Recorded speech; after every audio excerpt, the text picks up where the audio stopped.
for mind, and always this is when we unveil to you the topic of discussion. We've been discussing a lot of things all throughout, and today we brought you something of concern actually in our society, in our homes, and actually it's common these days. That is a mental disorder or mental illness, mental cases amongst us, amongst our relatives, people out there. You know, sometimes people go through a lot and it results to a mental problem that will affect your communication, the way you interact, the way you act, and probably your behavior as well. So today I had a lot of ideas that were coming from different people, and of which we shall be sharing out there. But in case you also have an idea probably what has really caused mental illnesses, and probably how can we deal out with it, and in case there is a person who is undergoing a mental problem, how will you as a society help or come in to treat this very person? So let me take you through this gentleman, and we shall be coming back straight away. My name is Kawekwa Douglas. Mental health is anything that affects your well-being, how you think, how you behave, and how you react to what is around you. So anything that makes you deviate from how you think, how you behave, how you feel about yourself is a mental illness. What you call mental health disorders. You can call them mental illnesses or mental health disorders. It's very important to observe and take critical attention to mental health awareness, especially like this is Mental Health Month, and as you've seen, it's breaking stigma. Why? Because it's through the awareness, as Uganda now, people on the flip side. I would give an example. I'm happy COVID happened. And COVID happened. The good thing that COVID happened, that people have gotten to understand that there's a science about mental illnesses. And why that is important and how it connects to this month is because people are now appreciating, like, people are going through so much and they need help more than just going to church, talk to a pastor, talk to a sheikh, or talk to a friend. And they really need actual scientific-based, evidence-based mental health treatment. This is why we're talking to the psychotherapy, the counseling, the psychiatry, and all other models, community models that are there. So why it's important to observe mental health awareness, not just for this month, but always, is because this is to trigger us to get to be more alert and more attentive about what people are going through and helping people to get help.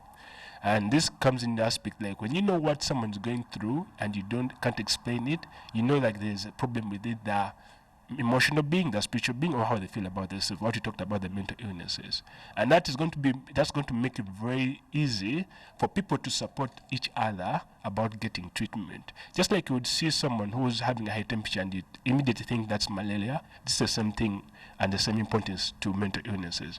When you see someone's different from what they're always doing, who they are, and you see a change in them, there's a problem with them. If it's not physical, either malaria or any other of the example of these non-communicable diseases, you know now that's a mental illness and they need help, so that we can avoid and reduce the number of people who are killing themselves, that is suicide, avoid the number of people who are dying silently, what we would call on the other side the dead living, like someone is alive but they're dead.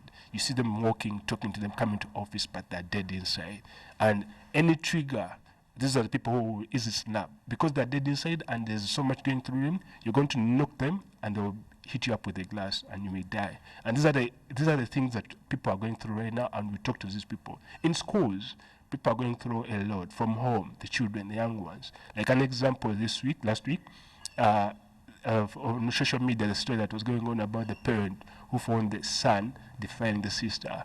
And these are very respected people in the community who are actually having all these perceptions, but they now a family shame. How do you provide support to these people? He was thinking of imprisoning this son of his.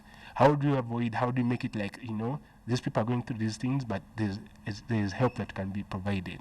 So mental health awareness is key because, as I've said, we're going to increase the number of treatment and the number of help, reduce the number of suicide rates, increase the number of well-being, general well-being, not just because you're having money, not just because you're having a good life, but even your personal fulfillment in your life. And this is what mental health is all about.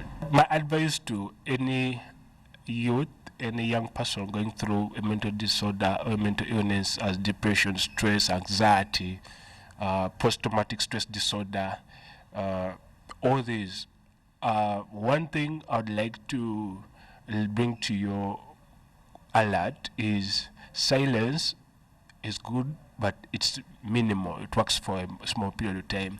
And silence is in two ways, whereby you don't share with anyone about what you're going through, as well as also whereby you do what we call escapism. You put this at the back of your mind and you don't think about it. I'm working with young people I've been working with young people since 2016, and these are the observations that we've had. There's what you call you'll be snapped. This silence and avoiding to talk about these things, looking for help, doesn't solve anything.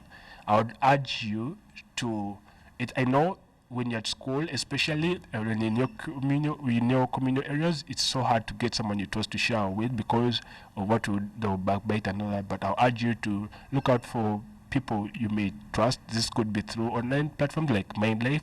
What we do, you also could be someone in the health center. You go talk to someone to get this help. You need a professional therapist to get treatment for this, because when you don't, you're going to reach what you call the break-even point, and you'll snap.